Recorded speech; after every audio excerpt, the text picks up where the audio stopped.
Hey guys, welcome back to what you may call it studios. We're how to channel, how to fix this, how to fix that, and every now and then we do our homesteading thing. It's currently winter. We're outside feeding the chickens, and we're going to show you how to get a good indoor garden going this winter if you are a fan of fresh fruits and vegetable eating healthy as I am. Stay tuned. The key to an indoor garden I discover is having the right growth medium, and this growth medium I've mixed with dirt from my backyard, some bog, miracle grow soil, and manure from the chicken coop. And as you can see, it's a lovely starter for my plants from scratch. After my plants are about 4 weeks old, I like to then start feeding them some CalMag, and I keep the neat oil on deck just in case I need to spray them from any bugs. With the CalMag, it comes with a feeding schedule on the back of the label that tells you how much you need to feed the plants based on their age. And you should yield beautiful result if you have the correct lighting and nutrients being fed to the plants.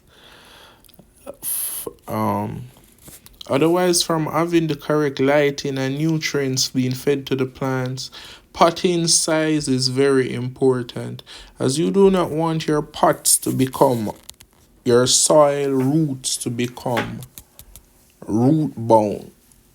And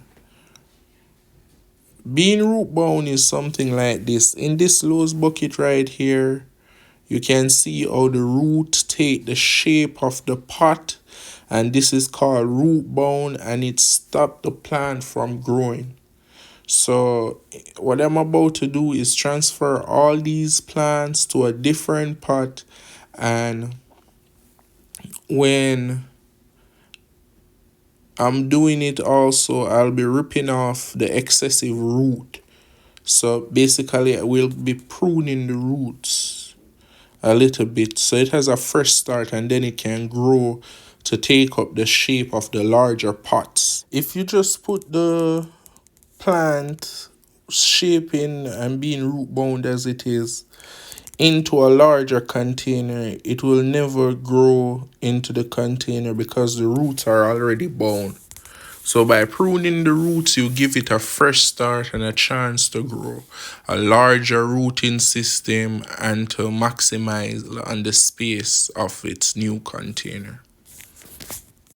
As I transfer them, you can see me breaking down the roots, pruning them away to make sure that they grow into their new container, which presents or which will create a larger rooting system, thus giving you a larger plant and a larger yield.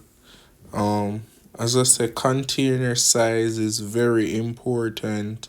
You can use any container around the house. I find that 5 gallon buckets are perfect. They don't take up a lot of space, but they offer a lot of volume. I'm also going to turn this small pot, this wok, into a flowers pot for a herb, the thyme herb. It's a vine, and I like the openness of this pot, how wide it is, so that the thyme can grow and fill it out. But not only am I big on having an indoor garden, but an affordable indoor garden. As you can see, at the time fits in there lovely, and it has a lot more space to open and thrive. It is the same mixed medium as before. The next tip I want to leave you guys with is a clean environment, because the plants are basically, your greenhouse is basically a laboratory. Your plants aren't they weren't born outside, so they're not really immune to all the outside germs and dirt that might be around. So you have to make sure there's a lot of fresh air flowing around. Also, if you can get it to get as much natural sunlight as possible to aid you with the artificial lighting, that should increase the productivity of your plants. So I guess to sum it up, the secret to an indoor garden is soil, nutrients, light, and basic cleanliness. And if you follow that list that I give you, you should be able to grow a thriving indoor garden. One of the next important things before we go, you should remember about having an indoor garden is watering. Some people might not water it enough, but this is for those who might be tempted to overwater it.